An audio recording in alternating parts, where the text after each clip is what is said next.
Oh, good morning, everyone. Welcome to Brandforsk and this result webinar. We will get a presentation of the results from the project Evacuation Elevators in Underground Metro Stations, a virtual reality experiment. And Axel Mossberg will present the project, and then he and Daniel Nilsson will answer your questions. Now, would you like to say hi and present yourself, Axel and Daniel? Hello. I am Axel Mossberg from Brandskydslaget. I'm a fire safety engineer and technical manager at Brandskydslaget, which is a Swedish consultancy firm. And I'm also a PhD student in human behavior in fires at Lund University, which is partly where this comes in, of course. My name is Daniel Nilsson, and I'm a professor at the University of Canterbury in Christchurch, New Zealand. I used to be at Lund University, hence the connection to Axel. But since 2 years now, I've lived in Christchurch in New Zealand. Okay, thank you. Just a few words about Brandforsk. We have a vision, a fire-safe society built on knowledge. And we develop and communicate knowledge, mostly research, to limit the negative consequences of fire in the society. We started in 1979, and since last year we are a foundation. We have supporting organizations that fund everything that we do, and it makes us a collaboration between many parts of the society. And the funding so far this year is about 600,000 euro. And we use the money for funding research, of course, and also to communicate the results from that research, like today, for example. We also have a research school for practicing fire safety engineers in fire services that makes them part-time PhD students during a couple of years. And we have scholarships for students. And these are our supporting organizations and this year. And this is really thanks to them that we can do this. And as I said, so far this year we have raised about 600,000 euro. The program today looks like this. I'm beginning to feel ready with the introduction so that we can get to the presentation of the results. And after that, there will be time for questions and discussions. Okay, so I would like to welcome everyone to this presentation on evacuation elevators in underground metro stations, a virtual reality experiment. I am Axel Mossberg, and my co-authors in this research project has been Daniel Nilsson, Jonathan Wahlqvist, and Håkan Franzisch. We have been collaborating between Brandskydslaget, where I am generally, and Lund University and the Faculty of Engineering there, the Division of Fire Safety, where Jonathan Wahlqvist and Håkan Franzisch are researchers, and the University of Canterbury, where Daniel Nilsson is a professor. Also, collaborative funding, which we are very thankful for, from both Region Stockholm and the extension of the Stockholm Metro System Division, which have funded the scenarios I will talk about, and also the model, the virtual reality model that we have used, and also Brandforsk, of course, who have been funding the rest of the scenarios and the research we have done. So we would like to start up by saying thanks for the funding. And some background to the research then. The number of metro systems is rapidly increasing around the world. It's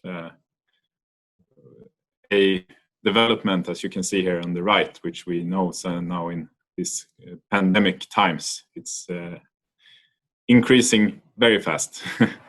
And since the year 2000, from between year 2000 and the year 2018, we had 75 new systems open, which is an increase around the world with 70%. And these are metro systems in general, and 2/3 of these metro systems are located below ground, which would be underground metro systems. And with these underground metro systems, there may be new challenges because geological conditions could mean that we will see an increasing number of deeper stations than we generally are used to. And one example of this is the station Sofia, which is planned in the Stockholm extension in Sweden, which is right now it's planned at a depth of 100 meters below ground because of the sea levels around it. And because of this, that the main travel path up and down will be using elevators, because it's very hard and very demanding to get down with escalators. It will also be very time consuming to travel up and down in such a way. And looking at such stations, we would anticipate that evacuation will be more problematic than in a normal station. Because walking up long stairs, we have seen research from Lund University, amongst others, that it may be very difficult or very slow for most parts of the population, actually. And also people who are having trouble walking in stairs may not be able to evacuate, especially since walking upwards is generally more demanding than walking downwards. And these problems that we are talking about here, they could be solved by incorporating evacuation elevators into the design. However, there is some debate on the usage of evacuation elevators. This is because there is a general low acceptance in using evacuation elevators. Most of these studies have been made, or those studies that are made on evacuation elevator acceptance have been made on high-rise buildings.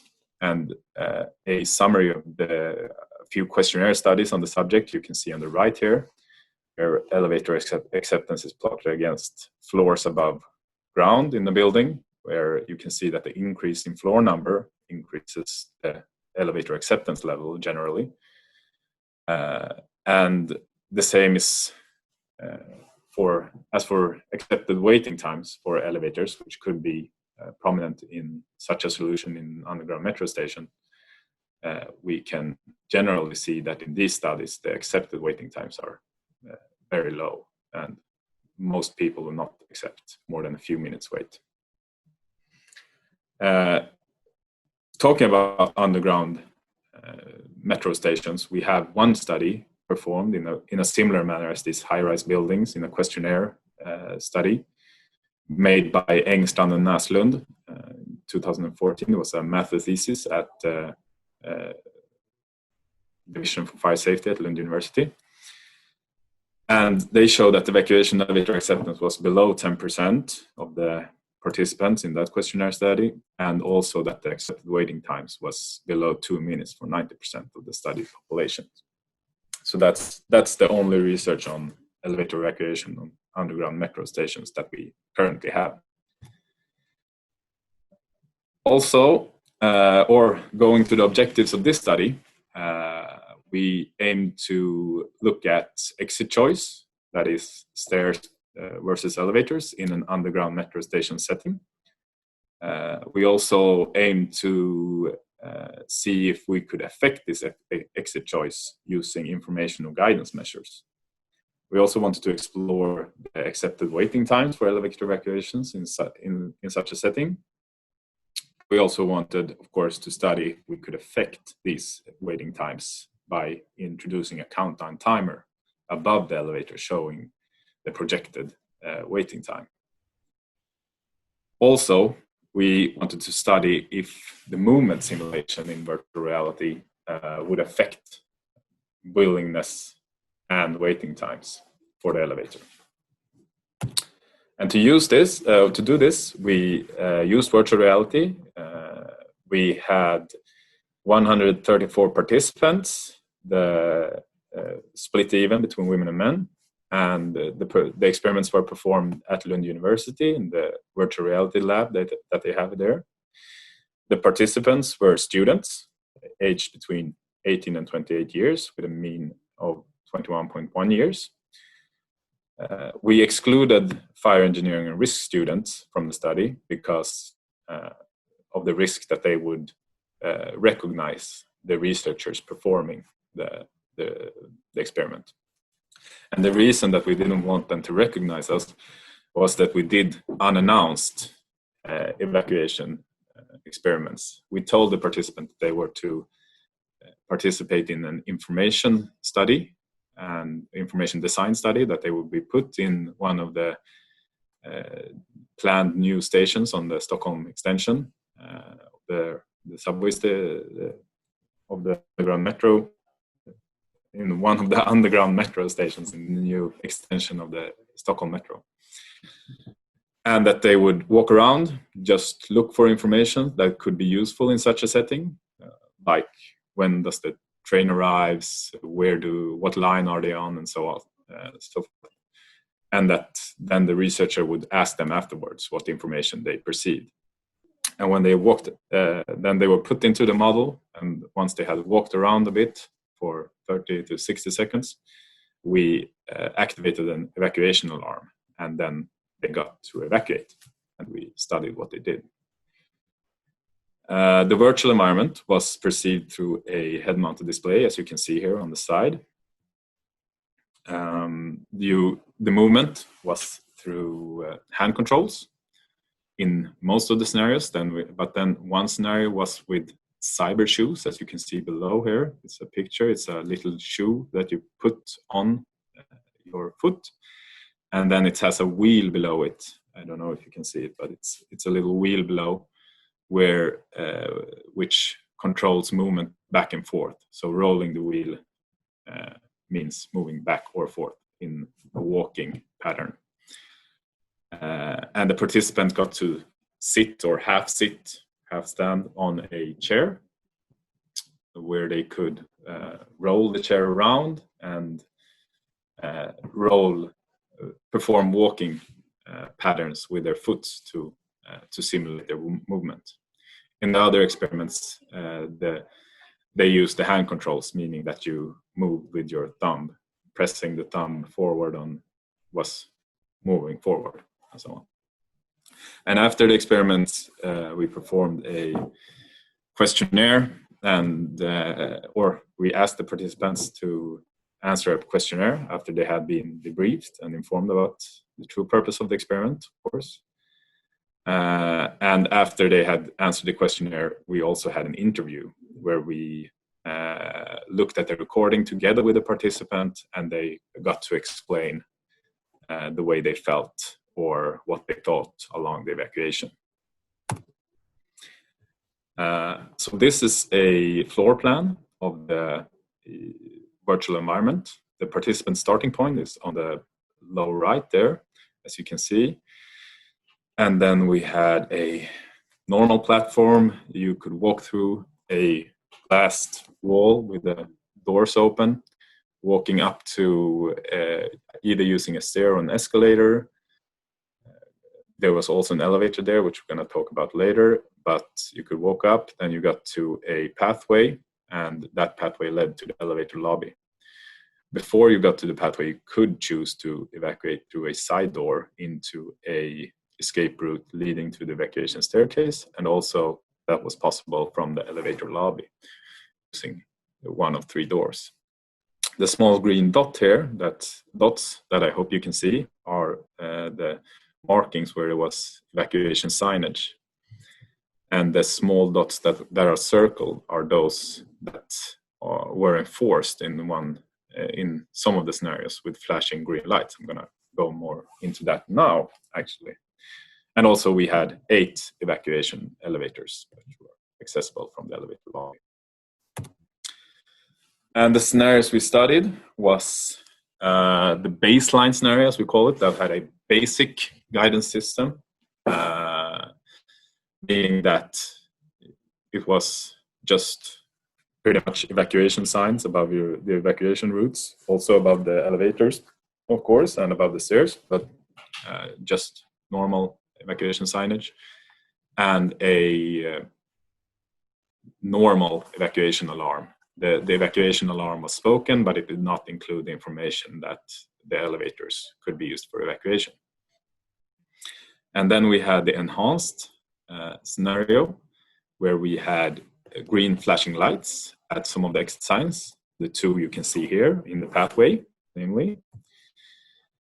And there was information about elevator evacuation in the spoken alarm message. It was also two different alarm messages that once you came to the elevator lobby, it was a different message saying that you were in a safe area and that the elevators could be used. Before that, it was a normal message with the addition that the elevators could be used for evacuation. There was information signs on station depth on the side of the doors to the stairways. And there was also information signs on that the elevators could be used adjacent to the elevators. And there were also a communication box adjacent to the evacuation elevators. Then we had the smartphone scenario, which was the same as the baseline scenario, but with the addition that during the evacuation, or when the evacuation alarm activated, there was a vibration in one of the hand controls and a smartphone appeared, giving up arrow guidance towards the elevator lobby. And once you reached the elevator lobby, there was a message that the elevators could be used for evacuation. Then we have the counter scenario, which was the same as the enhanced scenario, but once the participant had pressed the call button for the elevator, a countdown timer appeared above the elevators showing a projected time for the elevators to arrive. And also we had a shoe scenario, which was the same as the enhanced scenario again, but with movement simulation with the cyber shoes, as I mentioned before. Also, it should be mentioned here that even though you had countdown timers above the elevators, these timers showed different times between 3 to 5 minutes, but the elevators did not arrive until 8 minutes, and this was the same time in all scenarios. So we're going to see here a little movie showing the two different scenarios. Just going to let it play here a bit. It's the normal evacuation alarm, not the enhanced. Viktigt meddelande, viktigt meddelande. En brand har utbrutit i tunnelbanan. Vi ber alla att lämna stationen omedelbart. Okay. And on the left here, you can see the baseline on smartphone scenario, which is the same as if you exclude the smartphone. On the right, you can see the enhanced counter and shoe scenario. As you can see here, you have flashing lights at two of the exit signs. And on the left, you can see also the guidance from the phone. However, the phone is not apparent all the time because of the cutting of the video. It's more apparent in the real virtual environment, as you would call it. Here you can see also now in the right movie that the information signs here, that you are in a safe area, it says, and that the elevators could be used for evacuation. And now you can see also that the countdowns, timers, have started above the elevators. As you can see on the left here, these signs are not apparent, but you have the smartphone guidance.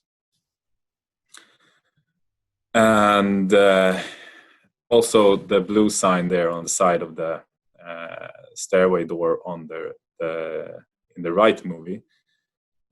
We're going to see it more clear soon. It says that you're situated 100 meters below ground and that this is equivalent to walking up 30 floors. There you can see it. It's in Swedish. And all the participants were fluent in Swedish and all the guidance were given in Swedish also. That's important to note. So going into some results then. Looking at exit choice, stairs versus elevators, meaning that the number of persons who used the elevator as their primary exit choice is shown in this diagram. As you can see here, in the baseline scenario, we have very low elevator acceptance. It was 1 person each, which corresponds to 3%, who tried to use an elevator. If we compare the baseline to the enhanced scenario, we have a statistically significant increase of number who use the elevators. In the enhanced scenario, the total number is around 70%. And the same is true for the comparison use with the smartphone scenario. We have a statistical significant increase in elevator usage compared to the baseline scenario, and in the scenario, it's around 30%. Also, you can see here that we have an increase in elevator users for the shoe scenario compared to the enhanced scenario, which was the corresponding scenario. They were the same except for the shoe part, the movement part. However, this increase is not statistically significant when compared. And we're gonna look some more at this. I did not compare enhanced encounter, which as you can see look very much the same. They differ from with few percentages, which also is good because these are regarding exit choice, these are the same scenario. Before you activated the elevator call button, there was no difference in between these scenarios. So when we did statistical testing, we grouped these scenarios together. And also 92% of those who used elevators in these scenarios mentioned that the voice alarm was an important factor for their exit choice. As you can see also in enhanced counter and shoe scenario, we had a pretty large amount of participants who tried to use the elevator from the platform. This we did not expect before the experiments were conducted. As you can see here, the elevator from the platform, and as you saw in the movie, it's just quite a short stair up, and we did not anticipate people using that elevator, and thus it was not made active in the virtual environment. This could have effect on the results, which we may talk about later on, but a lot of people who tried to use that elevator did not try to use the elevator in the elevator lobby because they did not think that the elevators in the model actually worked. But as you can see, some people tried to use this and an elevator in the lobby, and some people just tried to use the elevator in the lobby, and some people just tried to use this elevator. And on the smartphone scenario, we have some important factors that around 10% did, or 13% actually, did not notice the smartphone at all. They did not notice it. So it was, for those persons, it was pretty much the baseline scenario. Also, we had 35% who started following the smartphone guidance, but after a few seconds or minutes, they started to ignoring it because I don't know why, but I guess they started to feel that they knew what it was going to say, and they started to evacuate or keep evacuating on their own. And then we have 15% who missed the base station, and the base stations was pretty much stations or invisible stations along the way, which the arrows pointed at. And what we did not expect, or rather we found out during the experiment, that if you walked very close to a wall, you could pass one of those stations without checking in, which meant that the participants' smartphone guidance would start pointing backwards. Most people would then start to ignore the smartphone.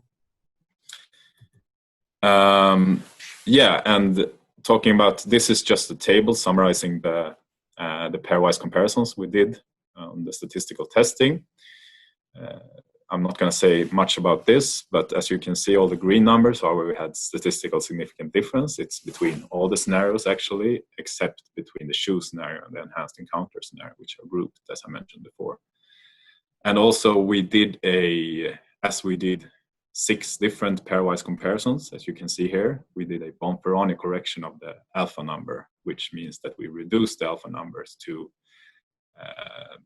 take into account that doing multiple comparisons may lead to introducing further randomness in our statistical testing. So we have a very low alpha value for statistical significance, as you can see. Here are some quotes just to illustrate that many participants did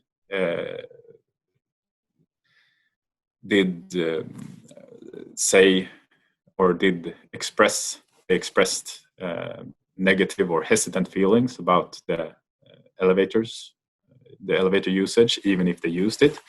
for example, the first one here, are you really supposed to use the elevators? They cannot function, but the voice said that they could be used, so I tried. This also illustrates the importance of the voice alarm, of course. And then we have another one saying, even though she said you could use the elevator, I didn't want to. You've been taught not to use the elevators in case of fire. And this is one of the major, basic assumption in the elevators evacuation, that because of the people have been taught that they are not to use the elevators, this is going to be a hard behavior to change. So that's a good illustration of that. Also, the illustration on the or the instructions on the smartphone seem to have effect in the same way as the voice alarm, as number 3 illustrates here. I saw the message on the phone and thought, what? Are you supposed to use the elevator in a fire situation? But then I thought I'd better follow the instructions. And then we had some general reluctance to both elevators and escalators, actually, that many participants brought up. But it's illustrated here that by the one answering, you should, or mentioning, you should never use the elevator if there's a fire, and not the escalator either. And talking about accepted waiting times, which was the other important factor we studied, you can see them here. These are all the scenarios, or we excluded the baseline scenario, as this was would just be a straight line down at around 4 seconds, because that person didn't wait very long. But looking here, you can see that the shoe and smartphone scenario has a similar drop, and also the same drop, or the drop of people waiting is actually the same for all scenarios in the first 30-40 seconds, but then there is a difference appearing. And the important comparison to be made here is between the enhanced and counter scenario, because these were the same scenarios, but we introduced the counters in the counter scenario, of course, to study if this could have an effect on the exit choice, or the waiting time, sorry. And as you can see here, we can see a trend that more people are waiting, or a larger amount of people are waiting. However, doing statistical testing, we could not conclude that this is a statistical significant difference, but we would like to say that this is a clear trend. And also, when talking about this, it's important reaching 0 between 3 and 5 minutes, and this line is just the counter scenario times. I've excluded the others, and the times where the first timer reached 0 is marked up in the left, and the time when the last timer reached 0 is marked up on the right. So you can see here that even before the first timer reached 0, almost half the participants had decided to evacuate using the staircase. And of course, but also interestingly, when all counters reached 0, we still had 10% waiting and hoping that the elevators would arrive. This illustrates the importance of the times show that the timers or the countdowns, if we would have smaller times, maybe we could have reached a larger amount of the participants, or not. But this is something that should be investigated further, because even though you had a timer, you could not get half of the participants waiting until the first of that timer reached 0. And some illustrations of how people thought about the waiting time. Here's a participant who saw the sign and mentioned in the interview that I saw the sign and I thought, oh, I can't walk 30 floors in a stair, so I better wait some more, when they thought about changing their exit choice. And then another participant who did not see the sign but saw it in the interview we had afterwards said that if I would have known that I was 100 meters below ground, I would probably have waited longer. So that illustrates that the signage could also be important for people waiting. along with the countdown timers, of course. And talking about the perception of the virtual environment, we studied station depth, what station depth that the participant estimated that they were asked in the questionnaire. And in the scenarios without information signs, that would be the baseline scenario and the smartphone scenario, the participants estimated that they were 3 to 30 meters below ground with a mean at 11 meters below ground. I mean, this indicates that the expected station depth without information for the participants would be around this depth.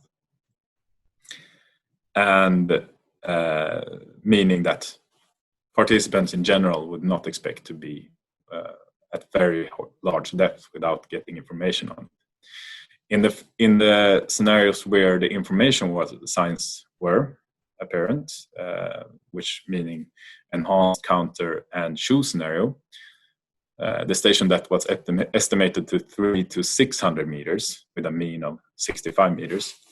And of course, this is the 600 meters could be questioned, but this is probably due to misreading of the information signs. So, judging from the answers given, we would conclude that around 47% of the participants in these scenarios have seen one of the or read one of the information signs on station depth, but however, some misread it and estimate higher station depth than the sign said, or higher, deeper. And about realism, most participants thought that the environment was realistic, and examples of realistic elements was remote things, the environment, or the stress that they felt. Unrealistic elements were that they were alone in the subway, which many participants noted that was an unrealistic fact, which maybe not be as unrealistic in this corona times, but that was unrealistic in the model, and that it was too clean. It was not as dirty as a underground metro station they're used to. Also, in the shoe scenario, many participants mentioned that it was kind of hard to walk with the shoes. And also here's an illustrative quote saying, "I got stressed, of course, but it felt very realistic." So, to some discussion and conclusion then, we can conclude that if you are given no specific information on elevator evacuation, there will be very low acceptance for elevator evacuation. Virtually no one will use the elevator for evacuation in an underground metro station.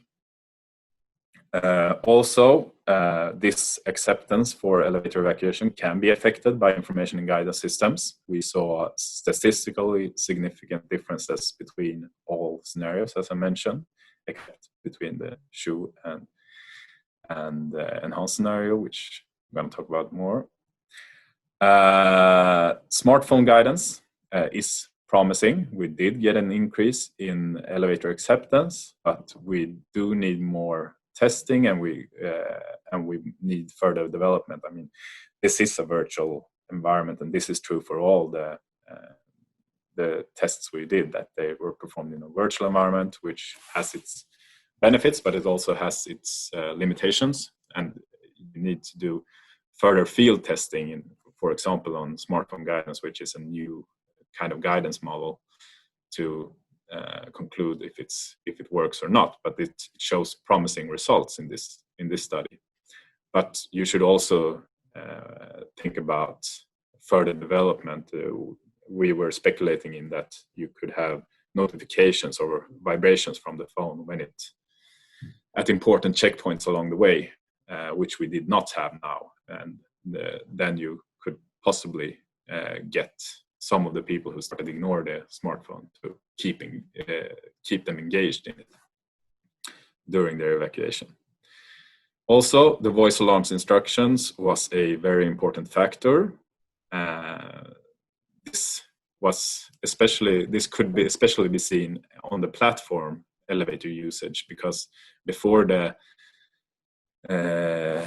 at the time of at the stage in the evacuation where the platform elevator was used, the only difference between the baseline scenario and the other scenarios, or the enhanced scenarios, was the information in the evacuation alarm, and we did have around 25% using the elevator at that level.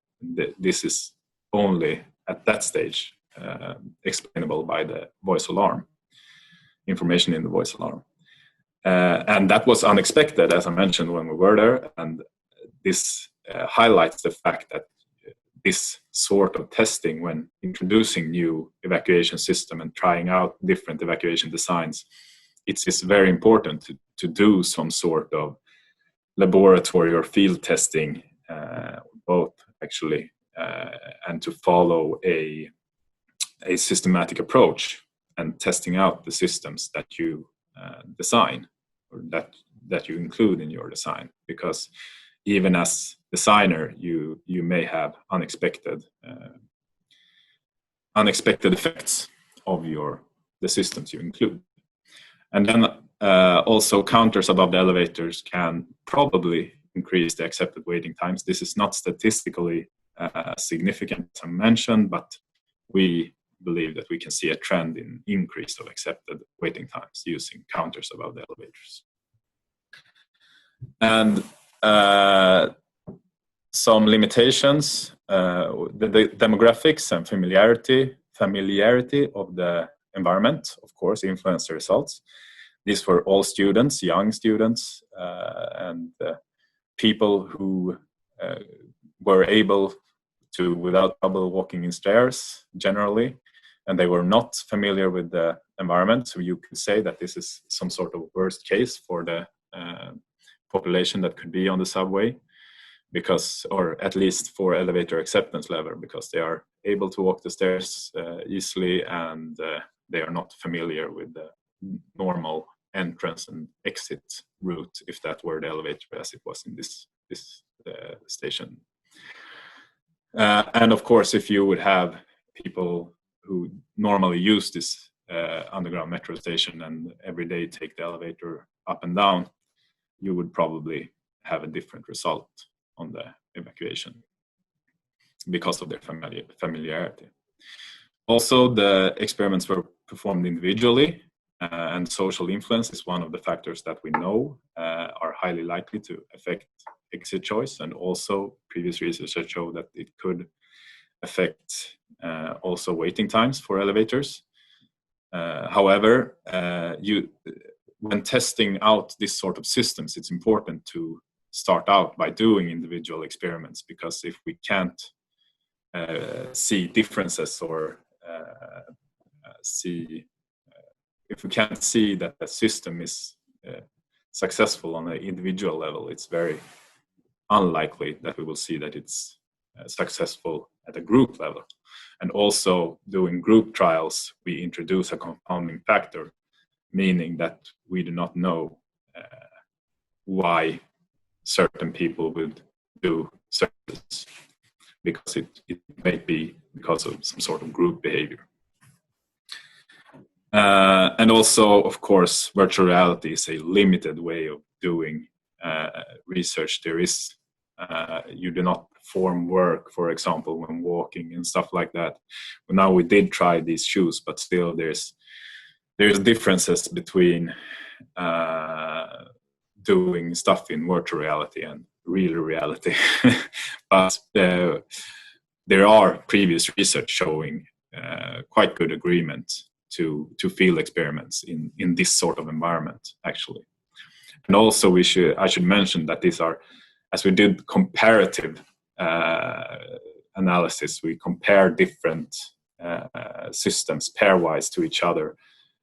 We are excluding a lot of these demographic and familiarity confounders that may appear otherwise. Okay, and just putting the results in perspective, I just want to say that introducing a design evacuation or evacuation design with evacuation elevators is always a complex behavioral design, and it needs to be analyzed properly. And there is a systematic way of doing this, which has been suggested previously by Nilsson and also adapted for evacuation elevators by Johnson and Nilsson. And the process is pretty much showed on the right. You do a behavioral analysis, just trying to identify the information needs of different persons in the environment, and then you have to try to solve the problem, and you try out your design in laboratory experiments, which is what we have done here pretty much. Virtual reality is one sort of laboratory experiment. And then you should test the system in field experiments just to make sure that these guidance systems or this design that you've introduced works properly, and there is no design mistakes or confusion in design that you haven't noticed at earlier stages. And this use of the platform elevator is one of these, or that's a typical design mistake that could be made that you, without you noticing it, if you haven't performed laboratory experiments or followed these steps. So the results of this research can give guidance in what effects different measures of systems have when you're trying to set up a design or do a evacuation design for a underground metro station, or even some of the results could be extrapolated to high-rise buildings or other buildings as well. But you should always follow a process and test the system when using evacuation elevators, I would say.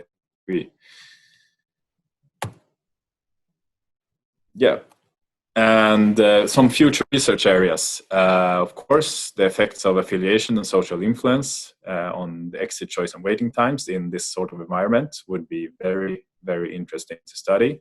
And these are factors that we know have an effect on both exit choice and waiting time and the whole evacuation procedure. Also, more or other different ways to simulate the movement in VR. We can see here that we did not really get a statistical difference, but we did get a difference between the results with the shoes and the hand controls. And also we did get quite a lot of participants who said that the way of walking with the shoes was not realistic. So it would be interesting to try to find more realistic ways to simulate the movement in virtual reality to get more realistic feelings to this kind of research. Also, field studies on elevator evacuation in underground metro environments, of course, that would be very interesting to see, as this has not been performed anywhere that I know of.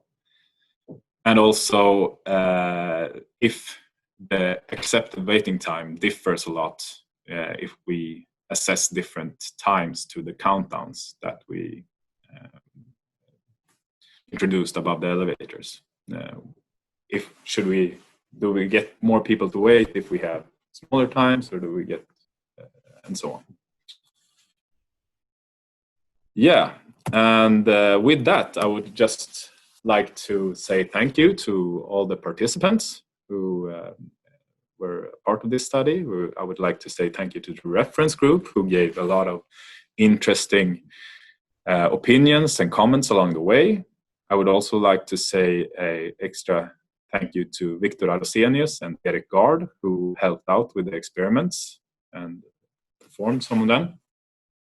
And then I would like to say thank you for everyone who listened to this presentation, and open for questions. Thank you. Okay, thank you, Axel. Now the first question: how will social distancing, because of the coronavirus, affect our acceptance to use elevators? Many people in a small confined area. Do you believe the social distancing we now experience will have an impact on our willingness in the long run? What do you say, guys? Yeah, I think that it's very hard to predict actually in the long run how the effects of this the times we're experiencing now will actually play out on our group behaviors in general, and of course also on elevator usage specifically.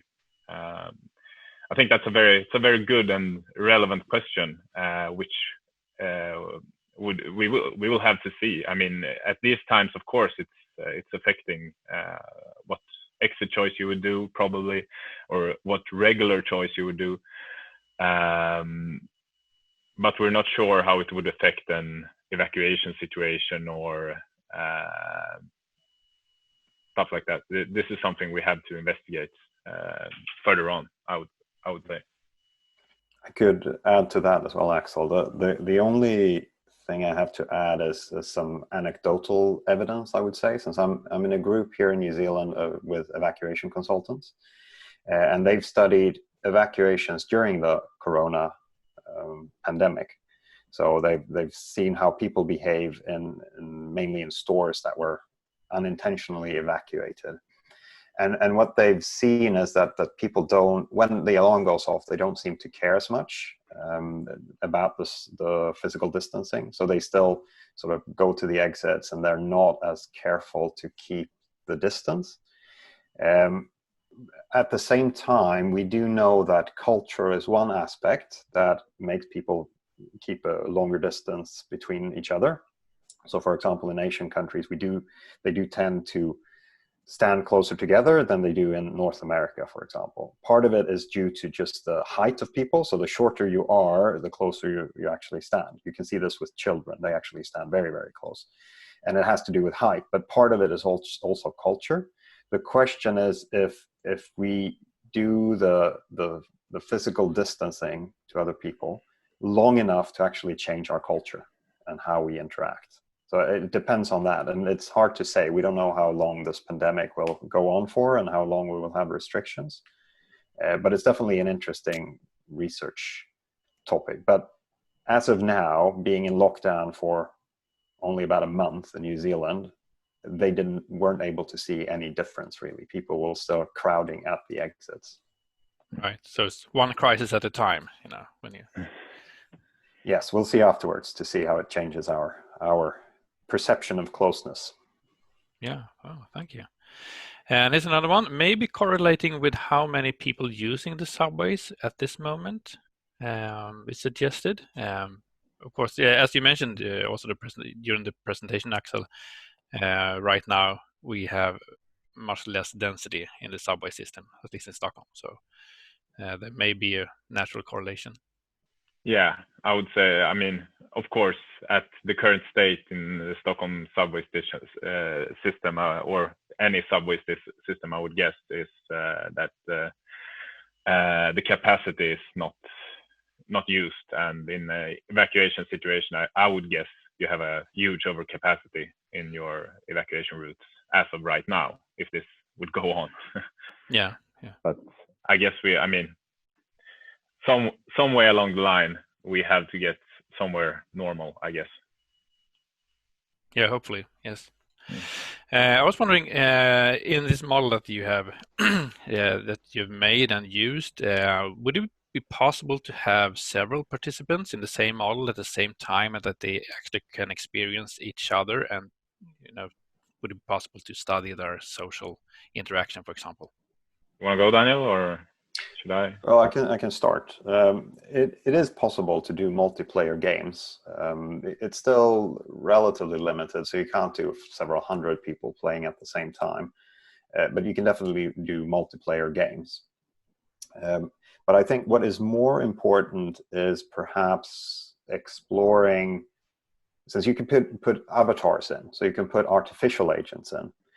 The thing that we haven't yet solved and that we're still looking at is whether we can get the same social interaction if it's an avatar, and also how we set up the simulation or the experiment to make people think that they should follow the avatars or should look at the avatars. So if you just tell people there are avatars there and they don't do anything, they're just sort of animated, you might not trust them. If you do an experiment where you tell people and that there are 100 people around the globe playing this game, they might be more prone to see what others are doing and sort of follow what others are doing. So it's all about how you set up the experiment, and we're not really there yet. And that is also the reason why Axel, as Axel explained, we typically do experiments one at a time, since we don't fully understand how to set up an experiment with several avatars in it and what instructions we give to people to actually get a realistic behavior. And the argument for doing it individually is if a system doesn't work on an individual, it probably won't work on a crowd either. So that's why we're still doing one at a time. But as Axel pointed out, it becomes a bit unrealistic since you're all alone in the metro system. You did in this case as well, there was some background sound since it's never totally silent in the metro system. So you sort of could hear people around you, and then there wasn't no one around you. So it's a balance, I guess. I don't know if you want to add anything, Axel. No, not really. I could add that there are few studies on social influence in virtual reality, but they have different approaches, and as we've seen so far,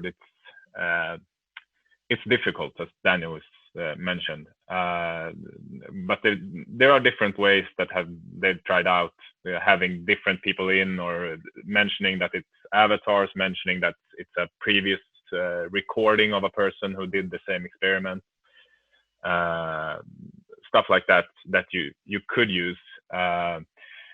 However, in a subway station environment, it gets more complicated by the fact that you would expect several hundred people there, not just another person. So for this kind of setting, I mean, just being two persons would still be unrealistic. So it's very complicated to get a realistic social environment without putting a lot of avatars in.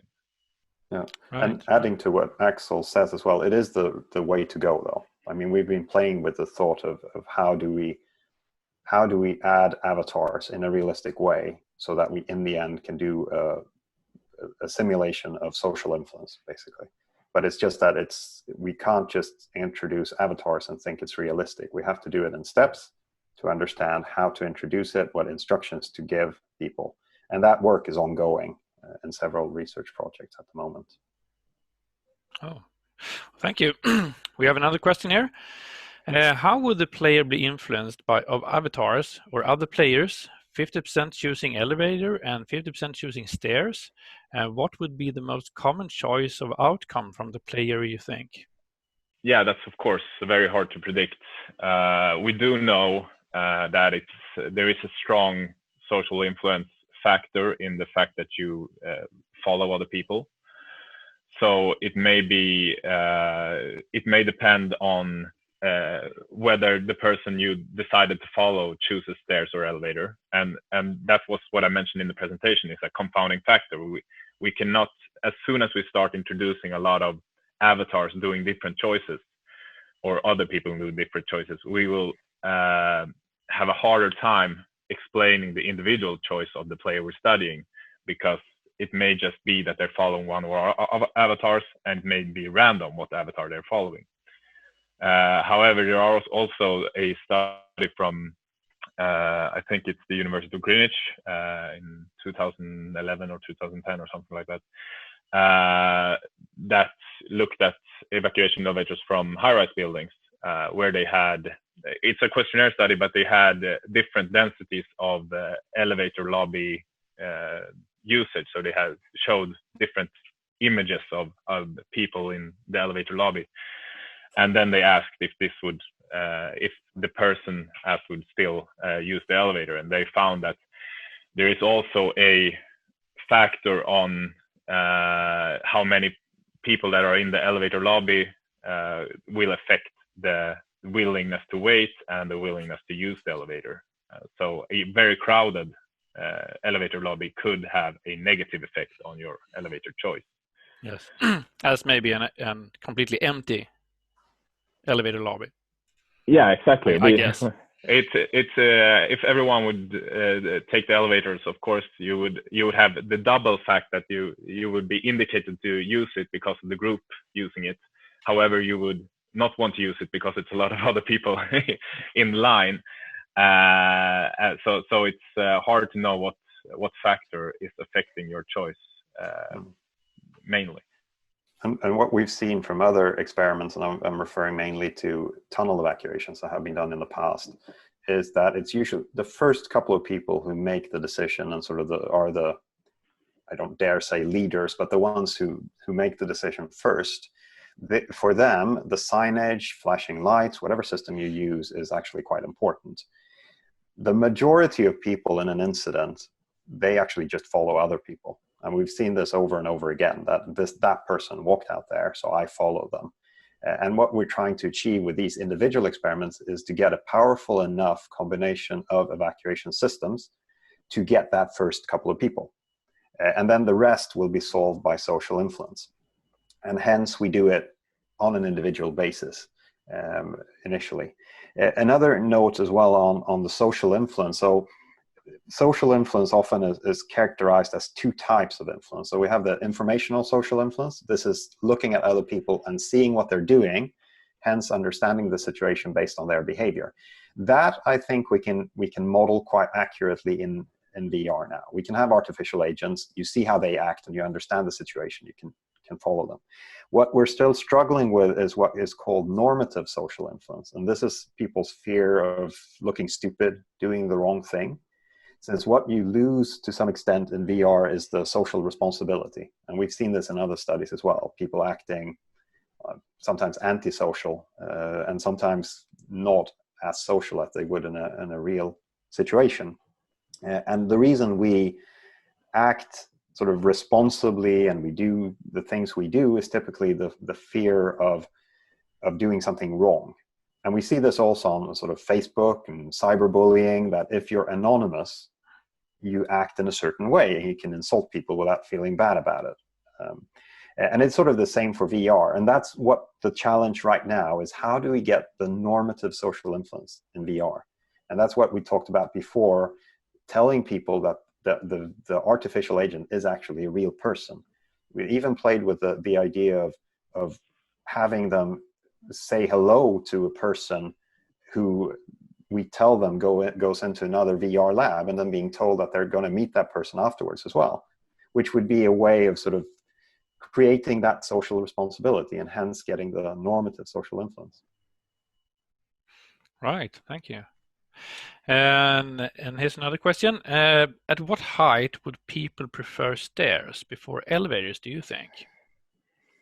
Yeah, in this case we would say depth, I guess, because we have, as I mentioned in the presentation, there are a lot of there are 3 studies on that have derived correlations between building height or floor height and floor number actually, and acceptance of elevators. And there we show there's a typical correlation going where increased building floor number would mean increasing accepted elevator usage, which may seem natural, and that has not been studied in the same way for subway stations, which we would also expect that this is a factor. If it's 100 meters, more people would use this than if it's 10 meters, probably. But as it has not been studied in any way, we cannot say for certain. There is a difference in subway station that is the normal entrance way would probably be different if it wasn't a very deep station. Then you would probably have escalators, and this could of course influence the choice as well. So it's quite hard, but of course it's something that would be very interesting to study. Where if we would have put 800 meters on the signs, would more people have waited longer? If we would have put 20 meters on the signs, would few people have waited? We don't know. Yeah. What has been studied though is fatigue. Since Carl Friedolf and you also, Matthias, were involved in that study, where they looked at movement upstairs and looking at what you could cope with. And that's important as well for this, but it's not only that part, it's also your perception of 30 floors or 20 meters or 100 meters. And when it comes to your perception, I don't think we're there yet. So a study as sort of Axel suggested here, that we might have to get people to the staircase and then communicate like it's these numbers of stairs, and then look at how, if they're willing or not to go up those stairs. It is a bit of a challenge to do it in VR, since we can actually not do the right physical work, and people might be aware of that as they're in VR. They know they're walking on a flat surface or a treadmill, and they know they're not walking upwards. So it might have to be an actual experiment in an underground metro station. Yeah. So in this station, Axel, I guess you're familiar with the station that you are using in your VR model. Will there be stairs, or will there be only elevators? Actually, this is, I mean, of course, this is based on the station that I mentioned in the presentation, but it's also, so far, it's, we could call it a imaginative station. It's not, we're not sure how it will be built in the end. But for the station that we used as a model, it will look pretty much like this. We may assume, and in that case, it will have quite a few stairs. It's I think it's 2 or 3 different staircases, along with the elevators. Yeah, right. And here's another question. When they had this countdown, you used the time between 3 and 5 minutes. Was this based on an expected waiting time during an evacuation with escalators or any other kind of evacuation, or why did you choose that time? No, it was not really.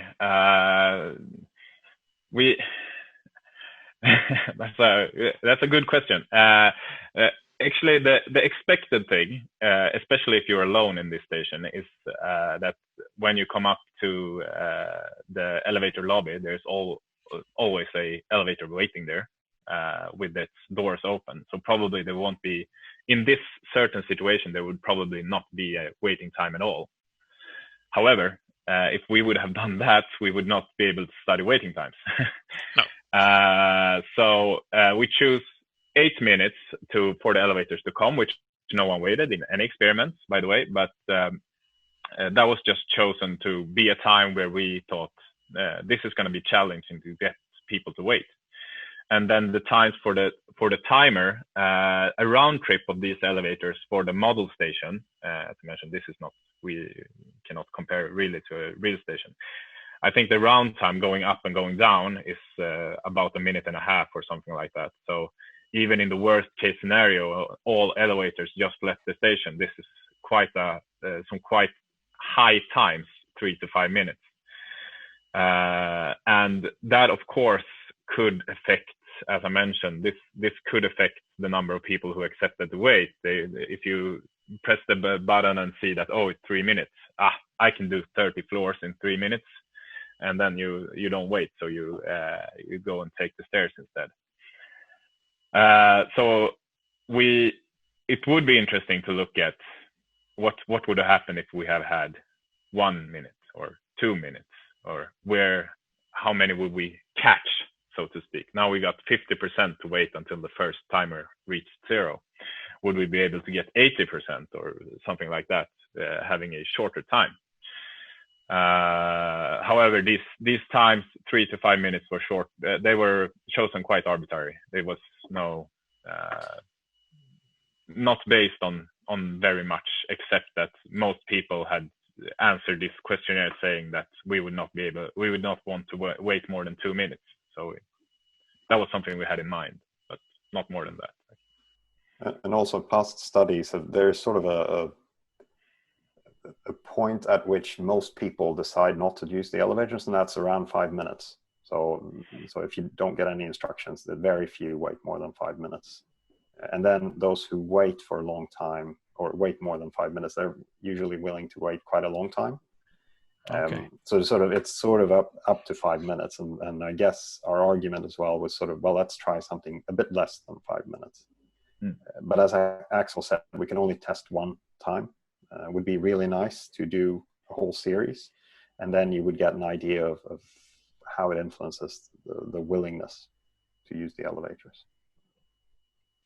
Yeah, there is a study which Daniel was involved in, and Christine Andrea, who did a virtual reality elevator evacuation from a high-rise building, and they looked at waiting times, where they found out that quite a few people actually were willing to wait 20 minutes, which was their breaking point. And so we thought that people would wait longer, actually, maybe than they did.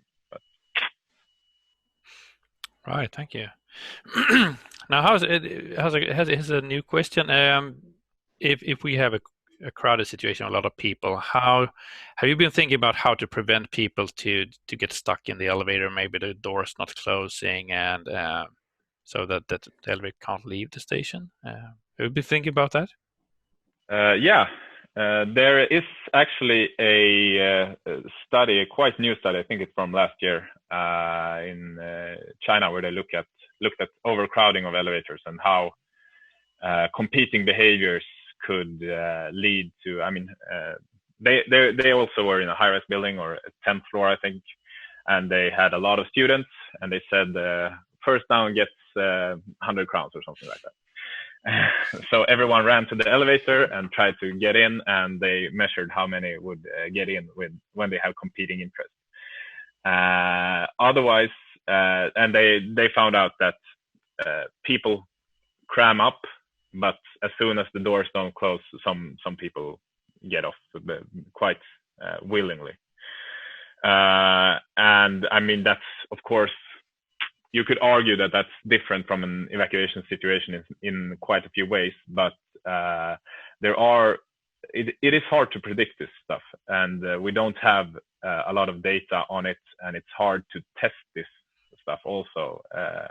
That is a factor which would be quite hard to study in virtual reality, for example, because you would not get the physical closeness of the doors or something like that when they try to close, and so on, and you would not feel people close to you even if you see them. And I think in normal usage there's not that many studies on it either. There's some guidelines in the vertical transportation handbook, but there's not too much research on the subject. But it would be very interesting to study more, especially in some sort of evacuation situation, of course. And to add to that as well, what we generally see in evacuation situations, even if it is quite stressful, we don't get the competitive behavior at all. It's very uncommon. We get more of the cooperative behavior. And also, the overloading of the elevator, we can sort of design away. We can just make it strong enough and to take as many people as we can fit in the elevator. So that's not the issue. The issue is the closing of the doors. Yeah. But there you can work with, and I know elevator manufacturers work with sort of more aggressive door closing algorithms. So sort of closes smoothly initially, and then it sort of starts attacking you almost. Mm-hmm. And that will get people to sort of get out of the way as well. So I'm not sure it's a big problem, but it's definitely worth looking into.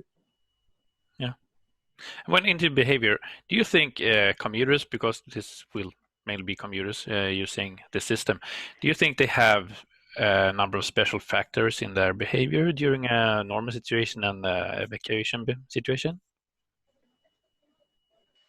I think you would expect for people who use this station in normal use, and you would expect them to act quite similar in the evacuation use. since it's the same the same strategy. And they would probably be more used to loading the elevators fully in what's called rush hour traffic, and they would probably just because of affiliation, which we know is one of the strongest behaviors we have, or behavioral factor we have in evacuation. Many people would probably just act normal if they were normal users of the system. This is what we, at least what my guess would be. However, it's very hard to test before we have it built. Yes, of course. We will try to manage that in the next project. Yeah. Yeah. And here's a new question for you. In the smartphone scenario, is it realistic and possible to get accurate information with pointing arrows in a real scenario? Would it be better to plot a blueprint of the plan or similar into the phone? Yeah, I think there's a number of ways of doing this. Of course, we haven't when we tried this system, we did it without knowing of anyone who tried it previously. So we did not have any previous research or previous testing of a cell phone guidance system. However, we did discuss how this could act out in reality, so to speak, and it is possible to have this sort of base stations below ground or in any building actually where the cell phone which the cell phone would interact with, and thus showing the way in the way that we programmed it in the virtual model. So we think that the way we had it done in the virtual model is actually doable in a real environment.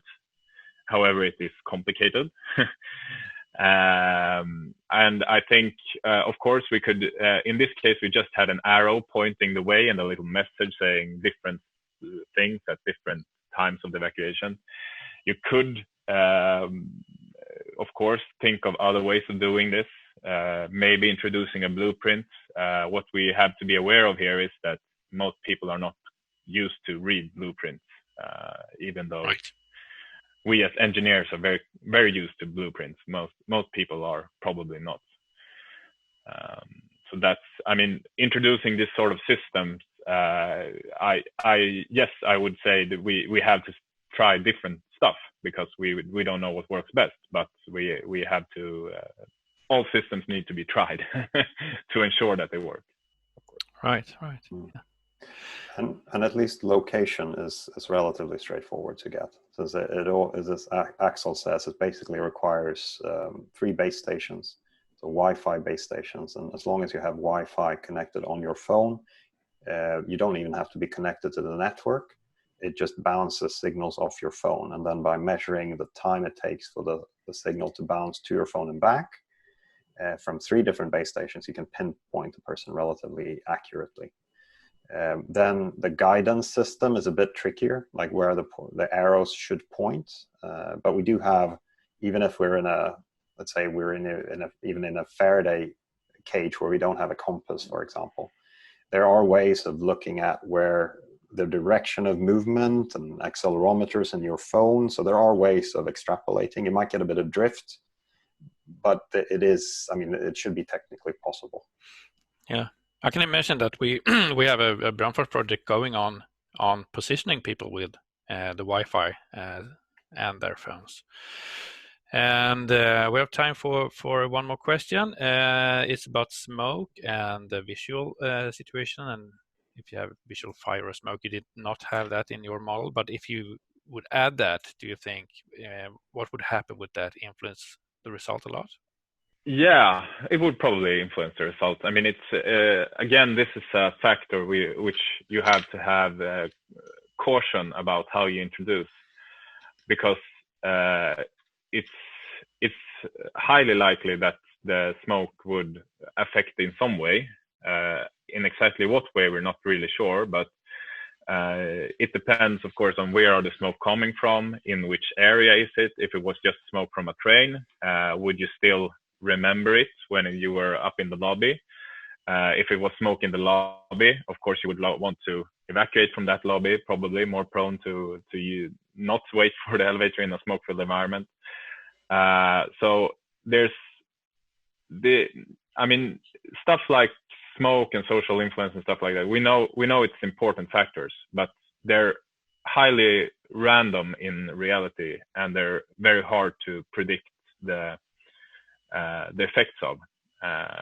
So introducing them needs very much thought, and we need to have.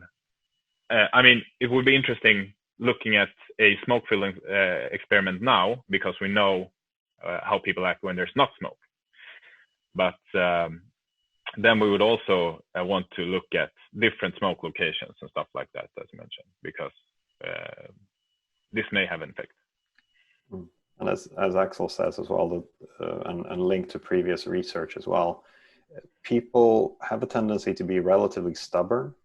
So even walking, we have cases where people are walking into worsening smoke conditions and then turning back when you have about 2 meters of smoke, visibility in smoke. So haze would probably not make a huge difference. If you start moving into an environment with just worsening and worsening smoke, or if the image behind Axel here would be the glass cage there would be filled with smoke, so you have no smoke on one side and then smoke on the other side, then you might reconsider your decision. But it's so complex, and it all depends on how the smoke develops, if it comes from the top, from one side, if it's on the other side of glass wall. So it's hard to say and generalize what effects smoke would have on the behavior. Yeah.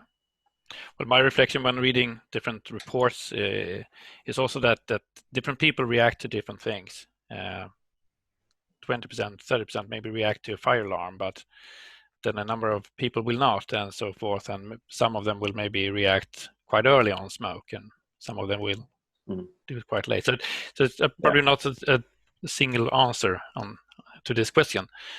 Of course, it's a very complex. As I mentioned, with social influence, it's very.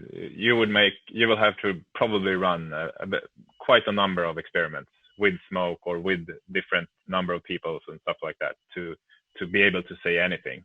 Just running one experiment with smoke on one location, it's very hard to predict why people act in the way they act.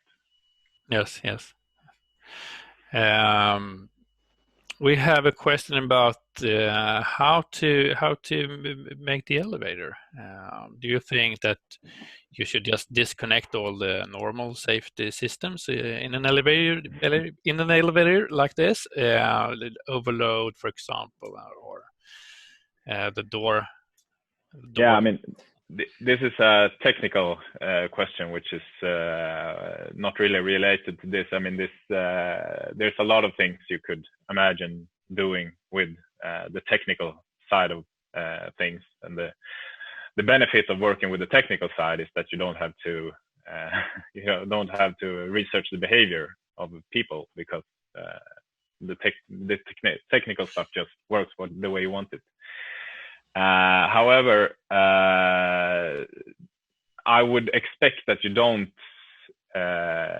that the elevator function would not differ much in a evacuation situation than to a rush hour situation, because in a rush hour situation, the goal of the elevator is to move as many people as possible in as short time as possible. And this is the same goal that the elevator has in a evacuation situation. So I would say that elevators are quite equipped to the purpose of putting them into a building or into a station like this is to move people fast, and it's what they're designed for. The exact technical stuff, what to do with the doors and stuff like that, of course, that's something you could look into, but I would expect that elevators designed for rush hour would probably do quite well also for an They evacuation will be situation. quite robust, maybe, yes. And I guess Maskindirektivet, whatever that's called in English, that regulates those things. I don't think that you can just disconnect that during an evacuation. No, the elevators still need to be safe, but there are things like, for example, you could design the elevator so it cannot be overloaded by people. So you basically need goods in the elevator to overload it. And that's a way of getting so if you have a capacity of 12 people and you can fit 15 in it, it's not properly designed as an evacuation elevator. No, good point. Good point. Yeah. Short answer to the last question, please. If having a platform with exits in 2 different directions, will this delay the time of escape much or make people go back while waiting for elevators if they have more choices? So you mean if we would have several normal entrances from the platform, I guess. Yeah, I mean this is also something that would probably affect the evacuation choice. Again, familiarity will probably have a large part here, or play an important factor, where people will tend to use the way they enter normally. However, in an evacuation situation, that would for someone who is not familiar with the environment, I guess it would be more random in which way they choose to evacuate, and it would probably be in closeness to the evacuation route, which is something we have seen is quite important for people not familiar with an environment. I don't think, but I do not have any research to back it up with that people would, if they come to an elevator lobby like this, they would go back and try the other exit to see if there's a stair there. I'm not. I don't know if you have anything to add there, Daniel, but that's just a. No, I think again that people are quite stubborn. So if you've made your evacuation choice, it has to be quite severe conditions for you to reevaluate. And we've seen this over and over again. But if it starts filling with smoke, then and it's 2 meters dense or 2 meters visibility, then maybe. And also, actually, we could relate to the research we did now, because we had quite a few people who waited a long time for the elevator. We had several people waiting more than 5 minutes, and during that time, of course, they went around a bit, but most people did not leave the elevator lobby or the pathway. No one went back to the platform, for example, to see if they missed something. So one of the components of elevator evacuation is that we would probably want to have a door to a stair close, because if people want to switch evacuation routes, they will not look for it very far away. Yes. We need to wrap things up, and I just want, you mentioned a reference during your presentation, Jönsson and Nilsson from 2011, and this Jönsson, who's that? Yeah, that's me. That's me. And actually also the reference to Jönsson and Andersson in the beginning is also me. So it's, I try to get away with it. To one source. Thank you, Axel and Daniel. I'm just going to wrap things up and summarize this. And thank you for a very nice discussion, and thank you for all the good questions. And if you want to attend more Brandforsk webinars, you can find them at our website or by following us on LinkedIn. You can also register to our newsletter, and you can do that in the bottom of our webpage. We also have a YouTube channel where you can find earlier webinars and recorded seminars, and this webinar you will probably find there tomorrow. Later today we will have a webinar about facades, and in June we have 2 planned webinars that you can read about on our webpage. And I also like to thank my colleagues, Francis Eurenius and Matthias Hammarin. We didn't manage to get a picture of Matthias Hammarin. Matthias, can you reveal yourself with your camera? Yes, I can. Hello, this is Matthias. Thank you. And I guess Francis is somewhere down in the background? Hey. Oh, there you are. Yeah, thank you. So thank you for doing an excellent job to manage to get this running very smoothly. And we will send the questionnaire to you tomorrow, and please answer that. It's very valuable for us, and I hope to see you again soon. And as I said, we have one webinar later on today and two coming up in June. So thank you very much, and bye-bye.